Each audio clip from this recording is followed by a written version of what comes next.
Hello everybody, and welcome back to Let's Chat About Morrowind with me, Veriax.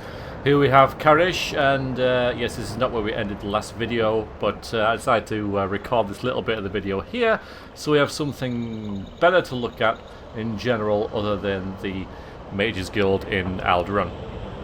So in these videos, if you don't know, I chat about the LP, I talk about your feedback, I talk about how I think things are going, and then we read the books that we've come across in the LP last episode, or how long it is since I've done one of these videos. And we encountered a lot of books last time, so there's probably going to be a lot of reading in this, so just bear that in mind. Of course, you can always just skip that part if you don't want to, but I will say that some of the books in this game are excellent in terms of their story and writing and everything. Well, they're all really well written, but some of them are really interesting in terms of either lore or just the plot of the story that's in them. But anyway, your feedback. I don't normally check the likes and everything like that, but as this video has been uploaded, we've almost have 1,800 views on the last episode and 0 likes, which 0 dislikes, which I think paints a picture because like I say, I don't really check that very often, but I thought I'd just have a look. And yeah, that really just painted a picture that you guys are liking what you see, so thank you very much for that. And a couple of points are sort of coming out in the comments that I want to address now. Nothing major, actually, which again I think is a positive thing, that people are just really enjoying the ride and enjoying how I'm playing the character and what he's doing. So it's just a couple of little details that we sort of need to address with the character and the game mechanics and everything like that. So the first one is the bound bow. Next episode, when I upload it this Sunday, we are almost certainly, unless something goes horrifically wrong, going to get the bound bow spell. Now, two things here. The first of all, this will enable me to direct Boney into attacking things. So all I have to do is summon Boney, or another summon, and then shoot an arrow at an enemy, and he should recognize that that's an enemy and attack them. So I can direct them that way. It doesn't matter whether I hit the enemy, as long as I attack them. I think that's how it's going to work, which is going to be a majorly good thing, in light of the frustrations we've had thus far in the LP with Bodhi and his little quirks. Whether the bow will need arrows is not something I know. I'm kind of thinking that it will, but unless the patch has changed something, or unless I'm remembering correctly, it won't. And it will just summon arrows as well as the bow effect, which would be neat. I'm kind of on the fence either way. I don't really mind, because I didn't really intend for Karish to use any equipment, like I've been saying, apart from potions and scrolls and items. But the ability to use arrows, while it weigh him down a little bit, arrows don't weigh that much. When you carry a lot, it can start to add up, but it just gives him another way of doing things. So he can have silver arrows against scamps and Daedra and stuff like that, and he can use specific elemental effects against different types of enemies. So it gives me another option in combat, as well as all the spells that he'll have, which I think is really nice. So I don't really mind it either way. But if I don't have to use arrows, I mean, I think I could always use use other arrows regardless of whether the bow creates arrows or not. I'm not sure, but either way, I get 3 arrows or I get more choice in the combat. I'm not sure which. We'll find out in next week's episode, I suppose. I don't really know how that's going to go. Somebody asked about the map, specifically this map, and why I wasn't opening it when I was lost. And I did say, and I said in the episode as well, that I wasn't lost in this episode, and I wasn't. I knew exactly where I was going. Karish knew where I was going. He's got a pretty good sense of direction in that kind of respect, purely because I kind of do as well, knowing the game so well. Look at all the places we've been as well. Isn't that cool? Making our way around. But would I open it if I was lost? Probably not. Only if I was really, really desperate. But the thing is, which way is north in here, and Karish has this map, which he has kept. So he has this. This is Karish's map, not this over here. This. So the only thing is, to access this, I have to open this and look at and see this on the screen. But that's what I'm going to go with. Is that if I check a map, I'll have to go into it. I know I can hide it and stuff. You know, I know that, but I won't close this and then purposefully get lost so I don't see it, will I? You know, this will always be like this. So I'll just have to, you know, be sensible. But we always know which way is north, which is that way, thanks to the mini-map and, you know, it carries a sense of direction and everything. We know which way where the sun is, and we'll navigate by the stars and everything. And I'm assuming that's just something that everybody in the world will know, you know, in this world, just how to navigate in that kind of way. So we know which way is north, and we should know via this map, no, that one, pretty much where we need to be.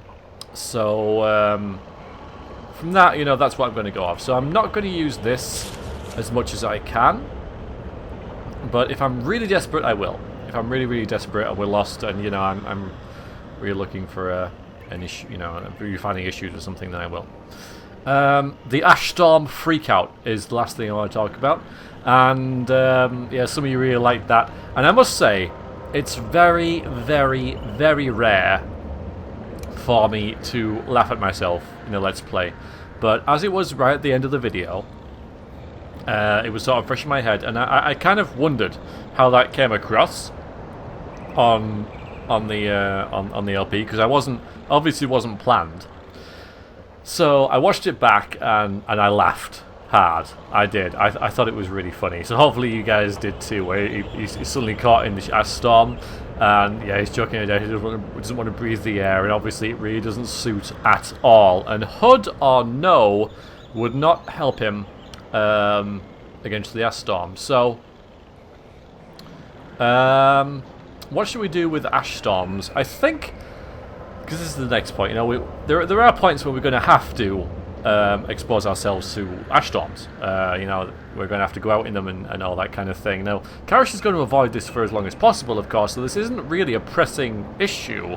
But eventually, when we sort of, you know, head into this kind of area, which we're going to eventually, I mean, it's inevitable that we are going to get stuck around here somewhere and there's going to be an ash storm. I need some sort of item to put on, and I know that there's like helms that you can wear that cover your face, but if you guys have any idea, then let me know. But yeah, I might just get a very, you know, a chitin full helm and carry that around, and then he'll put that on as like a shield against the elements. I'm thinking that's just how I think I'd do it.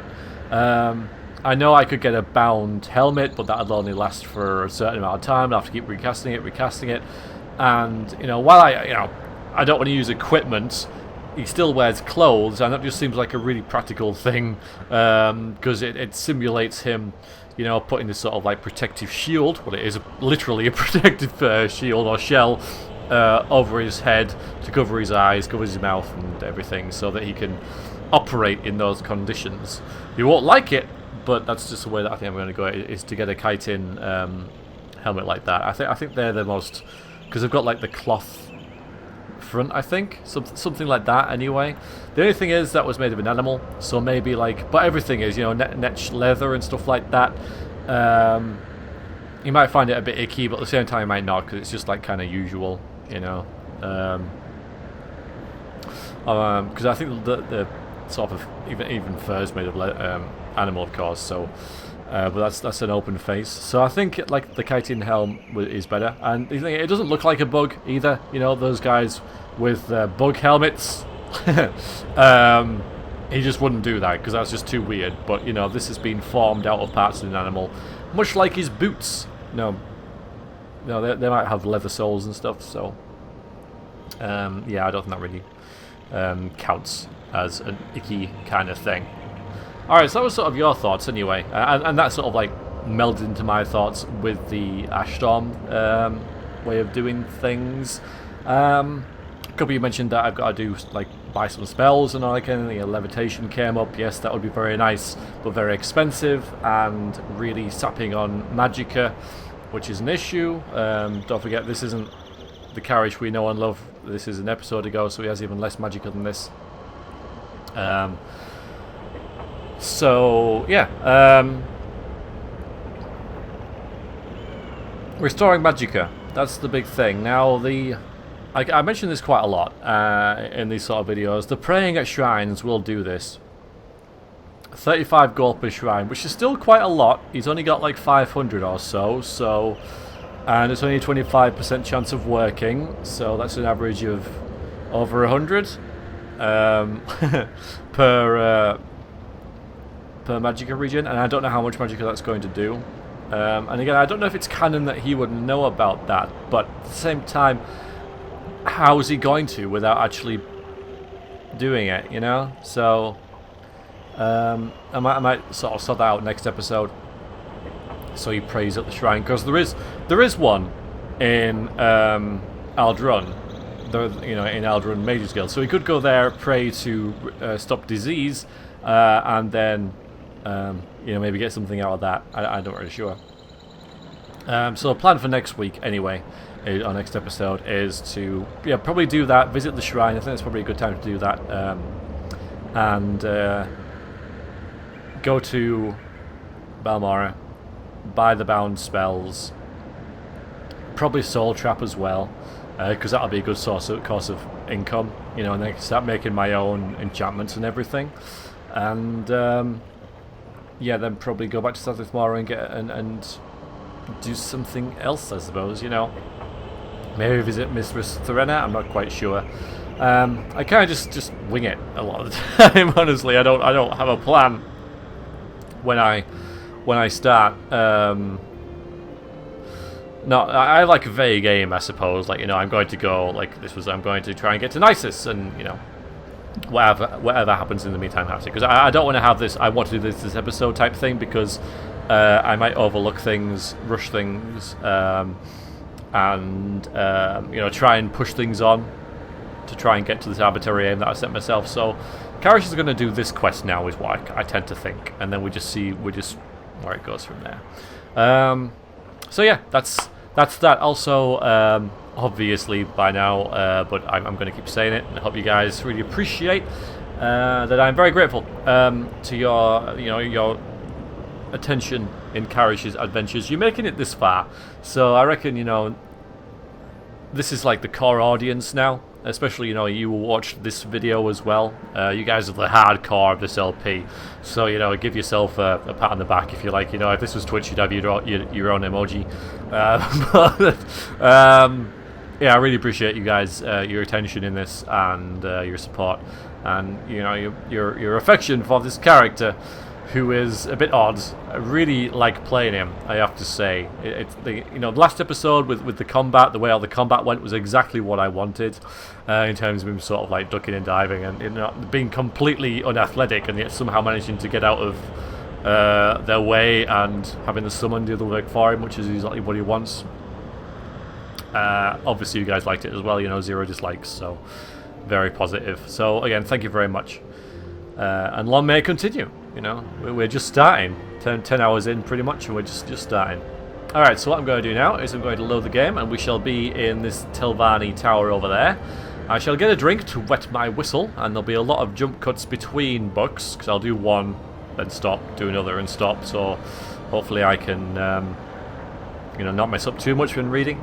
And yeah, alright, we're gonna do that now. So stay tuned, I guess. Alright, so here we are in Avs Drellen, in Nisus. So the first thing we did was we came in here, there's a rat there, and the Wolf Queen Book 5 is what we'll start with. I have a drink to wet my whistle with. Guinness, very nice. So, yeah, reading Morrowind and Guinness. So, The Wolf Queen, Book 5 by Wagin Jarth, from the pen of Isolicus, 2nd century sage and student of Montokai. Third era, the 119. For 21 years, the Emperor Antonius Septim ruled Tamriel and proved an able leader despite his moral laxity. His greatest victory was in the War of the Isle in the year 110, when the Imperial fleet of the Royal Navies of Somerset Isle, together with the magical powers of the Sigic Order, succeeded in destroying the Fëanorian invading armada. His siblings, King Magius of Lilmoth, King Sepphoris of Ghilain, and Potima, the Wolf Queen of Solitude, ruled well, and relations between the Empire and the kingdoms of Tamriel were much improved. Still, centuries of neglect had not repaired the scars that existed between the Empire and the kings of High Rock and Skyrim. During a rare visitation from his sister and Nephil Uriel, and Teochurus, Ant, I'm going to call him Ant, who had suffered from several illnesses over his reign, lapsed into a coma. For months he lingered in between life and death while the Elder Council prepared for the ascension of his 15-year-old daughter, Kintria, to the throne. So the year 120. Mother, I can't marry Kintria, said Uriel, more amused by the suggestion than offended. She's my first cousin, and besides, I believe she's engaged to one of the lords of the council, Mordelis. You're so squeamish. There's a time and place for propriety, said Potima. But you're correct at any rate about Mordelis, and we couldn't offend the Elder Council at this critical juncture. How do you feel about Princess Rakma? You spend a good deal of time in her company in Farun. She's all right, said Uriel. Don't tell me you want to hear all the dirty details. Please spare me your study of her anatomy, Potima grimaced. But would you marry her? I suppose so. Very good. I'll make the arrangements then. Potima made a note for herself before continuing. King Laromo has been a difficult ally to keep, and a political marriage should keep Farun on our side. Should we need them? When is the funeral? What funeral? Asked Uriel. You mean for Uncle Ant? Of course, sighed Potima. Anyone else of note die recently? There are a bunch of little Redguard children running through the halls, so I guess Sepphoris has arrived. Magus arrived at court yesterday, so it ought to be any day now. It's time to address the council, then, said Potima, smiling. She dressed in black, not a usual colourful assembles. It was important to look the part of a grieving sister. Regarding herself in the mirror, she felt that she looked all of her 53 years. A shock of silver wound its way through her auburn hair.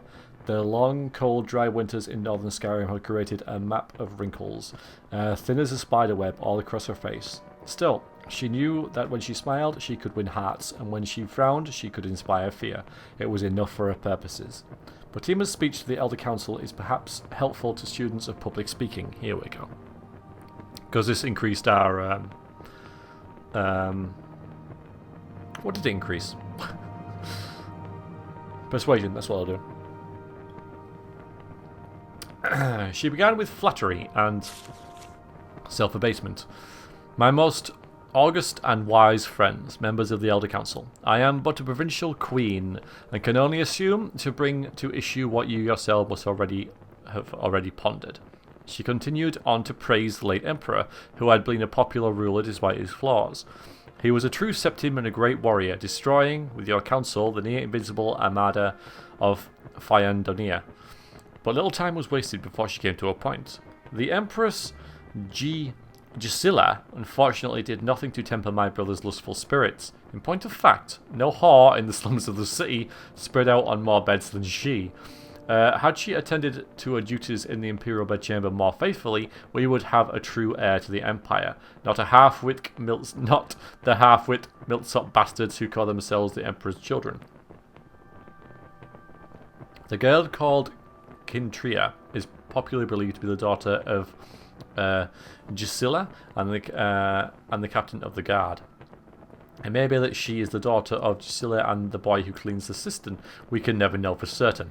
Not as certainly as we know the lineage of my son, Uriel, the eldest true son of the Septim dynasty. My lords, the princes of the Empire will not stand for a bastard on the throne. That I can assure you. She ended mildly, but with a call to action.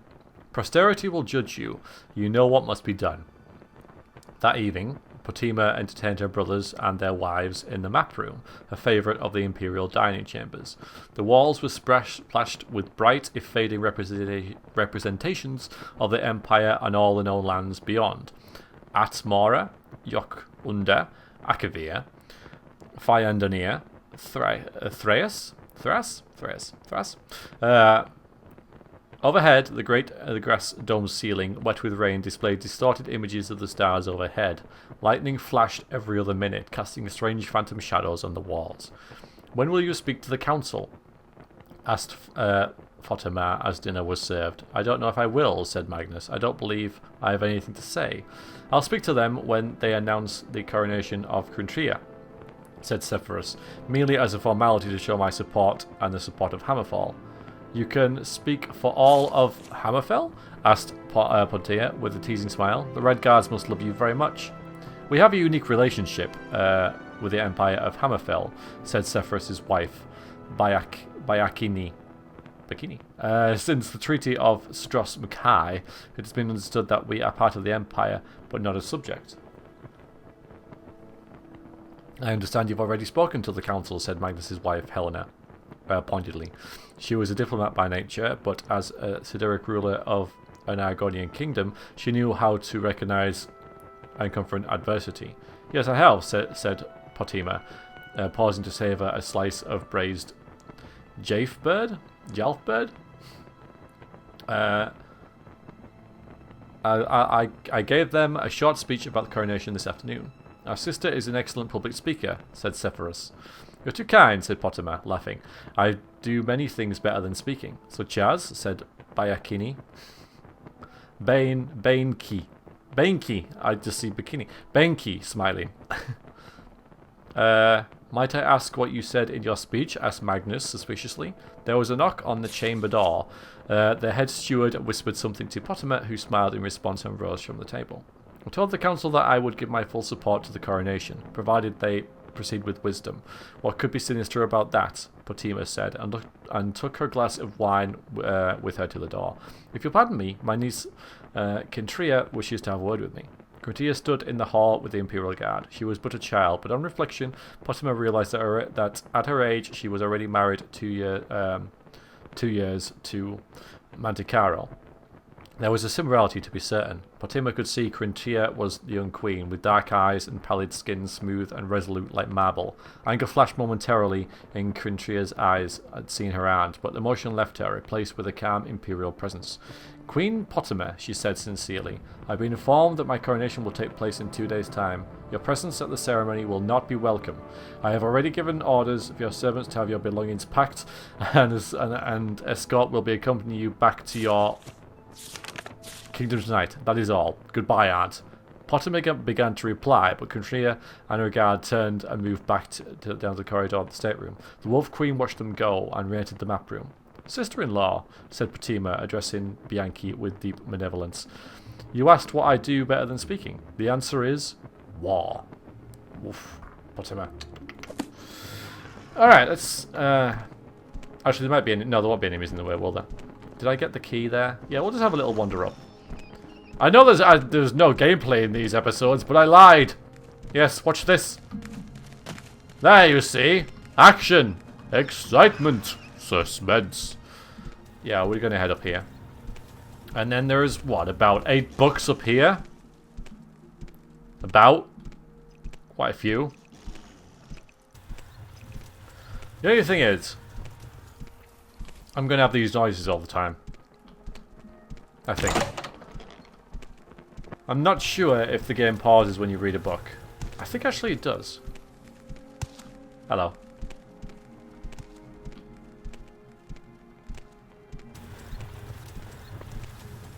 One, 2, 3, 4, 5, 6, 7, 8, 9 books. But do the noises stop? Yeah, they do. Cool. Alright, unless I've read one of these before, in which case it'll only be 8. But yeah, it'll be a while. So, jump cut!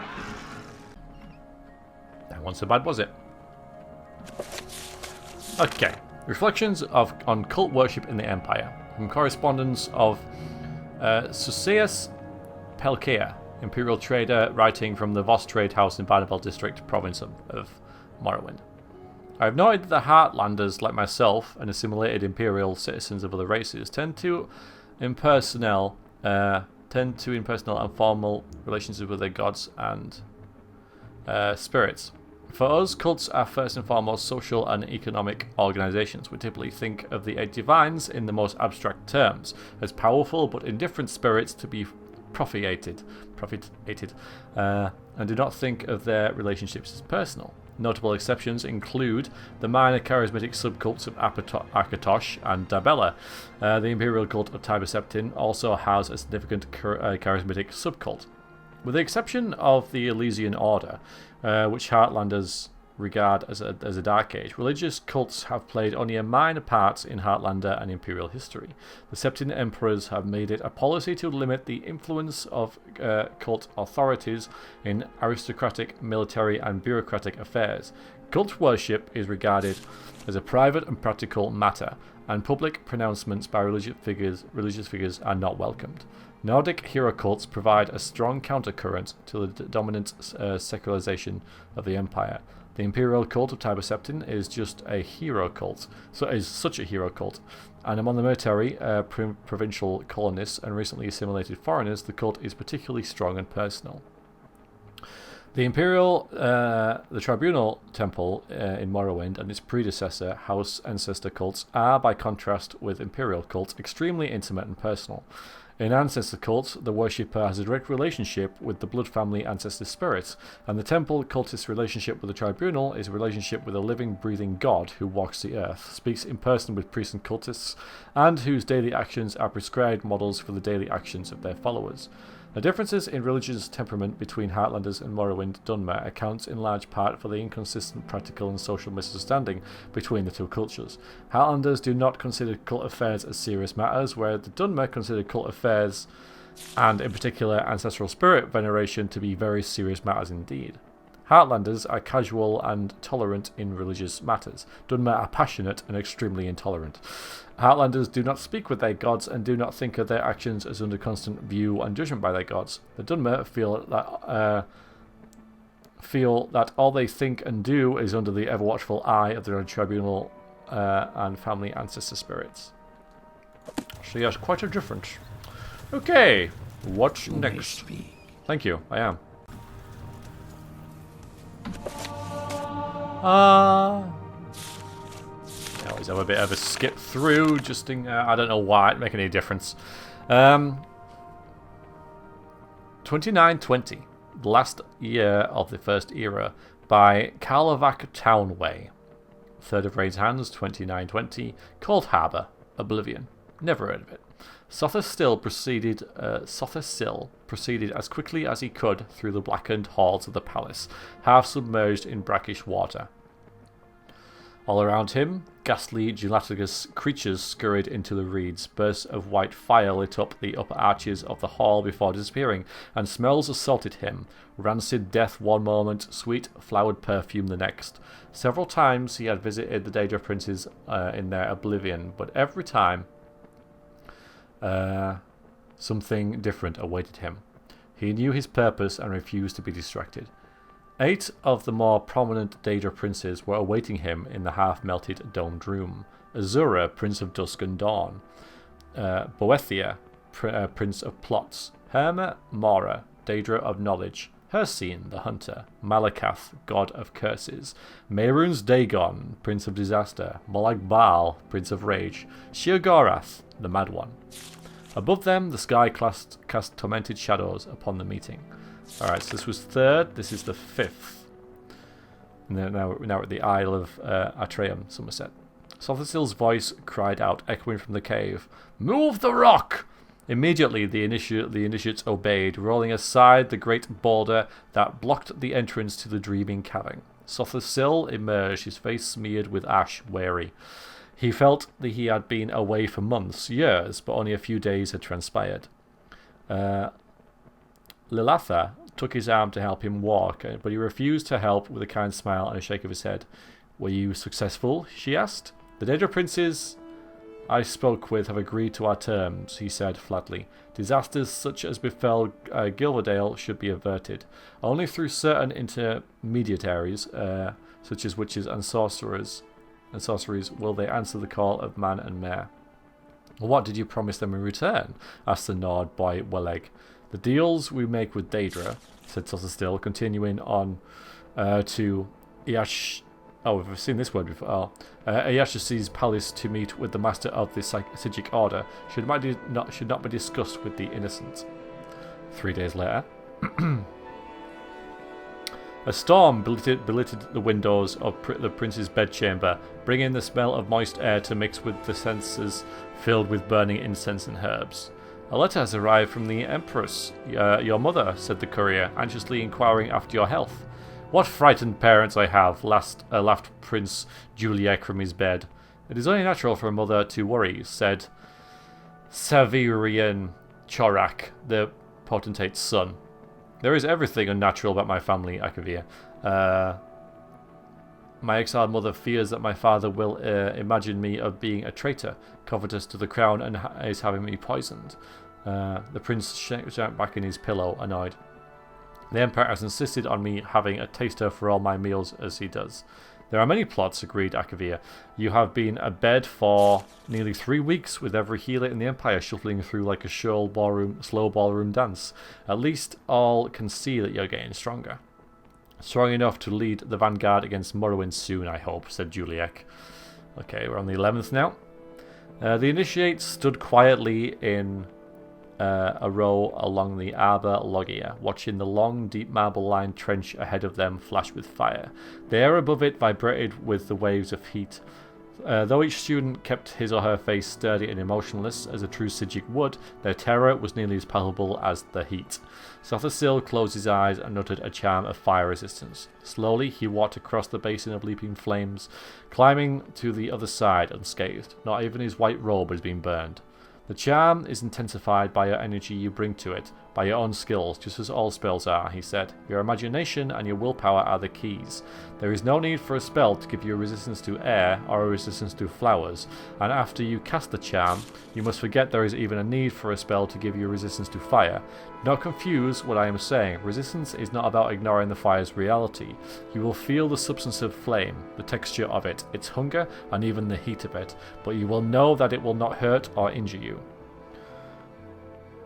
The students nodded, and one by one they cast the spell and made the walk through the fire. Some even went so far as to bend over and scoop up a handful of fire and feed it to the air, so it expanded like a bubble and melted through their fingers. Sotherstill smiled. They were fighting their fear admirably. The chief protector, Thargalith, came running from the arbor arches. Sotherstill, Amalexia has arrived in Artaeum. Iachases told me to fetch you. Sothersill turned to Thargalith for only a moment, but he knew instantly from the screams what had transpired. The Nord lad Welig had not cast the spell properly and was burning. The smell of scorched hair and flesh panicked the other students who were struggling to get out of the basin, pulling him with them, but the incline was too steep away from the entry points. With a wave of his hand, Sothersill extinguished the flame. Welig and several other students were burned, but not badly. The sorcerer cast a healing spell on them before turning back to Thargalith.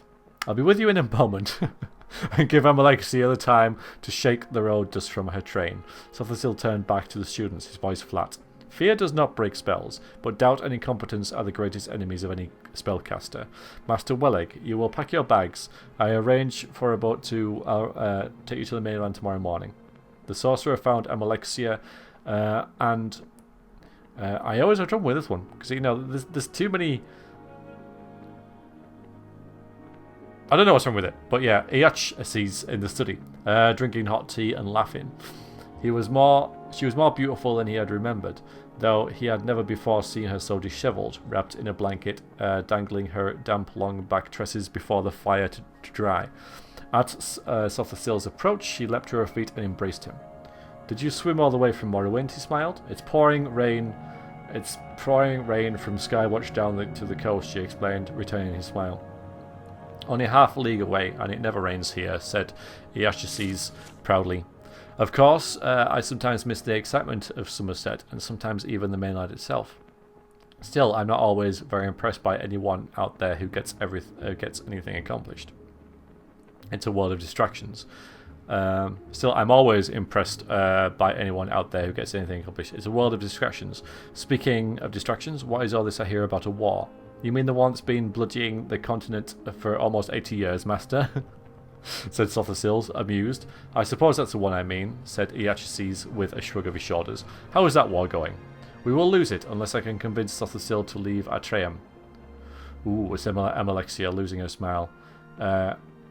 She had meant to wait and talk to her friend in private, but the old Altmer gave her courage to press on.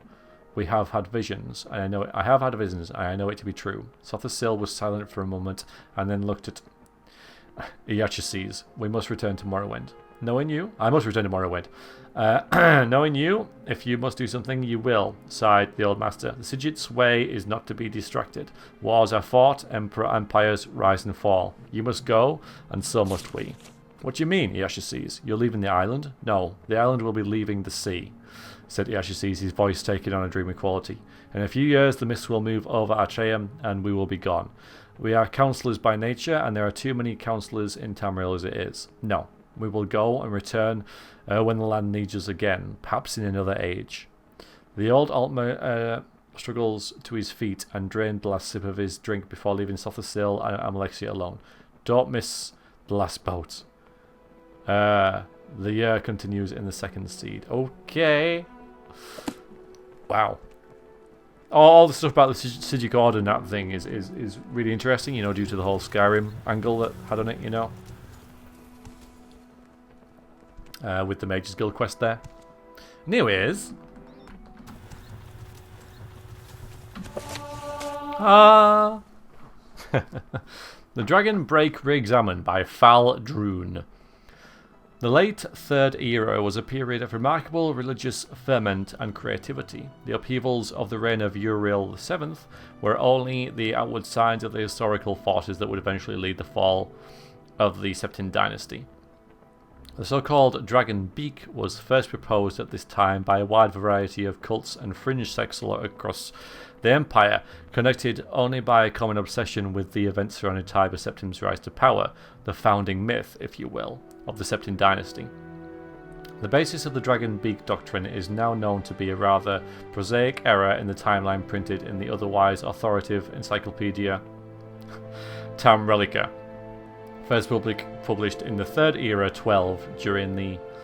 I suppose it's the 12th year of the Third Era, during the early years of Tiber Septim's reign.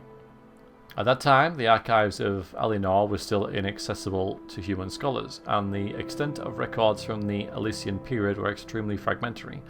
The Elysians had systematically burned all the libraries they could find, and their own records were largely destroyed during the War of Righteousness.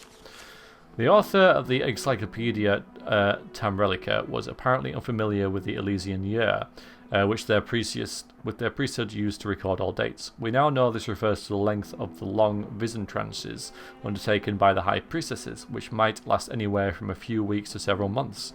Based on the analysis of the surviving trance scrolls, as well as murals and friezes from Elysian temples, I estimate that the Elysian Order actually lasted only about 150 years, rather than the famous 1008 years given by the Encyclopedia Tamrelica.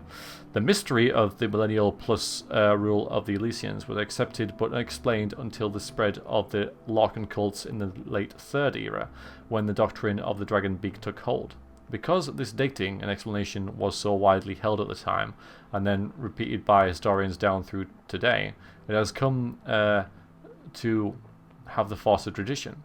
Recall, however, the Third Era historians were already separated from the Elysians by a gulf of more than 2,000 years, and history was still in its infancy, relying on a few archives from those early days. Today, modern archaeology and paleonumerology have confirmed that my own research in the Elysian dating first suggested that the Dragon Beak was invented in the late Third Era, based on the scholarly era, fueled by obsession with I don't know what that is, Estatsology and Numidizium, and perpetuated by scholarly inertia. There you go. Lessons learned. Sithis. Sithis is the Sat of the house. Before him was nothing, but the foolish Altmer have names for and revere this nothing. That is because they are lazy slaves. Indeed, from the sermons, stasis asks merely for itself, which is nothing. Sithis sundered the nothing and mutated the parts, fashioning them in a myriad of possibilities. These ideas ebbed and flowed and faded away, and this is how it should have been. One idea, however, became jealous and did not want to die. Like the stasis, he wanted to last. This was the demon Anui El, who made friends, and they called themselves the Aedra. They enslaved everything that Sithis had made and created the realms of everlasting imperfection. Thus, the Aedra, the false gods, that is illusion. Thus are the Aedra, the false gods, that is illusion. So Sithis begat Lorcan and sent him to destroy the universe. Lorcan, unstable mutant. Lorcan had found the Aedric weakness. While each rebel was, by their nature, immeasurable, they were, through jealousy and vanity, also separate from each other. They were also unwilling to go back to the nothing of before. So while they ruled their false dominions, Lorcan filled the void with a myriad of new ideas. These ideas were legion. Soon it seemed that Lorcan had dominion over his own, which with slaves and everlasting imperfections, and he seemed for all the world like an Aedra. Thus did he present himself as such before the demon Enui El and the Eight Givers as a friend. Go on to Shaman Dagothir as a friend, and some stuff there that I don't understand. Don't really understand much of that, must admit. Blasphemous Revenants. Ellipsis. Not into the world nor out of it, but between worlds they linger, held in the heart and tomb by blood and loyalty. And if they come unbidden, for love of kin or faith of duty, it is not unholy. It is but the answering of the ancestors, the awakening of those who never sleep, the summoning to service of those bound through hearth and house, and the protection of the clan. But if sorcerers bring them forth, then such a summons is blasphemy, as an abomination before the tribes and temple, and a sin so great that ages of burning cannot cleanse the fault. Abide not the sorcerer among you, for he comes to steal the bones of your fathers and dust of your tombs. He seeks to bind by power that is yours by right, drag forth the warm spirits from their world between, and bind them to their service like slaves and beasts. Who can know the shame of the dead, the ceaseless weeping of the necromancer's thrall? Cruel enough is the ancestors' service given in love to hearth and king. But ghost or guardian, bone walker or bone lord, summoned by profane ritual and bound by force to the corpse miner's will, how may such a spirit ever find rest? How may it ever find its way back to its blood and clan? Only a righteous Dunmer, bound by blood to hearth and kin, bound by oath and service to the temple, can call upon the spirits of the Dunmer dead.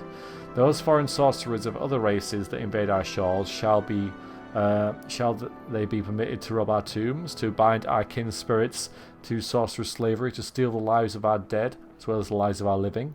No, I say no and no 3 times more. Such necromancers must die, and their profane magics must die with them.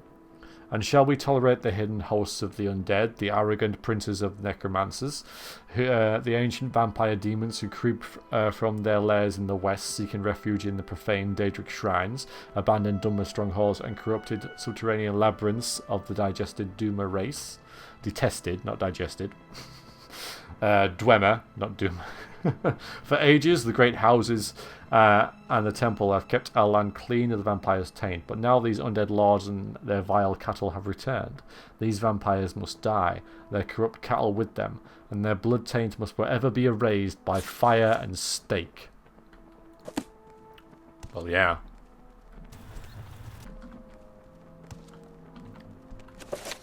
We've read about mysticism. The pig children. No one, not the oldest dark elf of Mount Dagoth or the ancient sage of solitude himself, can recall a time when the orc did not ravage our fair Tamriel. Whatever foul and pestilent daedra of oblivion conjured them up would scarcely have created a more constant threat to the well-being of the civilized races of Tamriel than the obnoxious orc. Orcs are thankfully easy to recognize from other humanoids by their size. Commonly 40 pertons in height and 15,000 agons in weight, their brutal pig-like features and their stench. They are consistently belligerent, morally grotesque, intellectually moronic, and unclean. By all rights, the civilized races of Tamriel should have been able to purge the land of their blight eras ago, but their ferocity, animal cunning, and curious tribal loyalty have made them inevitable as leeches in a stagnant pool. Tales of orcish barbarity precede a written record. When Just Yaga wrote of the Order of Diagnas joining the armies of Daggerfall, and Sentinel to hold at bay the wicked orcs in their foul Orsinium fastness and burn Ort in cleansing flame in the First Era in 1950. She assumed that any reader would be aware of the savagery of the orcs. When the siege was completed, 30 years later, after the death of many heroes including Gaiden Sinji and the destruction of the Orsinium scattered the orcish survivors throughout the Worthgarian mountains, she wrote further. The free peoples rejoiced that their ancient fell enemy was dispersed into diverse parts. Obviously, the orcs had been terrorizing the region of Ilac Bay, at least since the early years of the First Era. And Tyston Bane doesn't like orcs. Okay.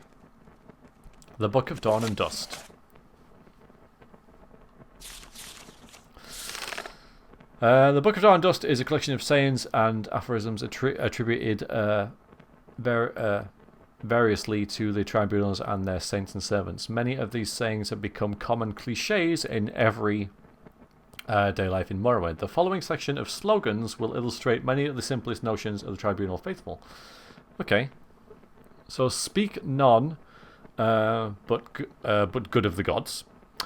We can have no opinions about truth. That's very true. I like that one. Rumours flow from the house of troubles. Count only the happy hours. No child has a sinner's heart.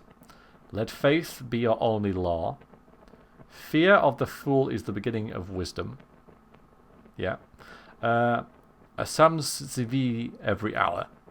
Alm CV. Yeah, okay. Walk always in the presence of your lords. Comfort is given. Justice is taken. Learn by serving. From the heart, the light. From the head, the law. Breast am civi, mercy, mastery, mystery. Forge a keen faith in the crucible of suffering. Engrave upon thy eye the image of injustice. Death does not diminish. The ghost gilds with glory. Faith conquers all. Let us yield to faith. A lot about faith then. Better to suffer a wrong than do one. The heavens are in their glory. Applaud. Folly secures its power to harm. Though forbidden to some, not to you. Okay. Oh, how rarely wisdom rules our hearts. Yeah. Blessed are we who serms am civi. Three mouths sing mercy, mastery, mystery. Gather no seed in the fields of hell. The thrice-sealed house withstands the storm. By breath and blood protect us all. Can ghosts or justice change with time? Consider your end, mortal. Blimey. Accept grace without limits. Enter the rhapsody of the poet god. Of the god poet. Kneel before the teacher's chair. 3 hands, 3 hearts, 3 eyes. Keep no secret from your judge's scale. Forge darkness into light. Refuse near brother nor ghost. Blessed am civi through birth, life, ghost. From glowing ashes the poet's wrath shall shine. If Vivek is for us, who can stand against us? Fate, monstrous and empty, the whirling wheel of evil. Now black my heart, roasting fiercely. Alright, that's nice. Thank you for that, the Book of Dawn and Dust. Vampires of Anfell. Volume 1. Excerpts. The violent antipathy of Morrowind culture towards necromancy ensures that vampires are virtually unknown in Morrowind. Blank. The temple does not acknowledge the existence of Western vampire hunting orders. Nonetheless, interviews with temple officials persuade me that Dunmer of Morrowind are experienced and knowledgeable in the handling of these menaces. On the other hand, they freely admit that even a large community of vampires might easily escape detection in the remote wastelands, or in the subterranean labyrinths of abandoned strongholds and wizard towers. Blank. The Ash Vampire of Ashland legend is not undead. Sorceries and blessed of affecting the undead reportedly have no effect on these creatures. No specimen has ever been examined, and no references have ever linked these legends with the known clans of Talmrielic vampires. Vanvel's 3 known bloodlines differ greatly in their approach to prey. The Quarrier bloodline features exceptional strength and endurance, and attacks in the state of ecstatic frenzy. Adunde vampires are potent spellcasters, speaking to hypnotize victims before feeding, while the swift and agile Bern clan prefers stealth and ambush, first poisoning the victims with a bite, then withdrawing to a safe distance, returning to feed only when the prey is weakened. It is supposed that vampirism is contracted from wounds received from a vampire. Since few victims survive vampire attacks or feedings, the process of contracting the disease is little understood. Some have suggested that victims may willingly submit themselves to the will of a vampire, but no real evidence of this exists. During the incubation phase, lasting up to 72 hours, the vampirism disease exhibits no symptoms and may be cured by several general spellcraft or occult blessings. However, during incubation, some victims have reported sleep disturbances and troubling dreams. After symptoms are exhibited, however, the disease is incurable and irreversible. Or so they say. Well, hopefully that's all we're going to encounter as far as vampires go in this Let's Play. Right then, that's all that. So we learned quite a bit there. My only worry about doing it this way, and this is a very small chance, but say Karish reads something in a book and that gives him some knowledge within the world that would help. For example, now we know about the vampire thing and how to cure it.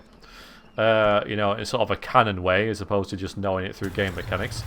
But say something like that happened.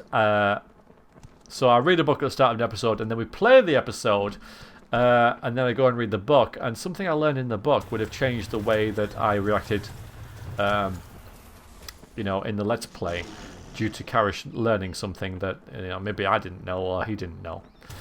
But then he did know because he read the book beforehand, even though I hadn't, because I hadn't read it until a couple of days later in real life. So that's the worry I have with this. However, I think that's really unlikely and is probably not going to affect things too much. But nevertheless, it is there.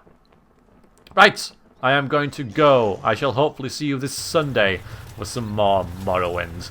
Until then, thank you very much for watching and listening, and I shall see you next time. Toodaloo.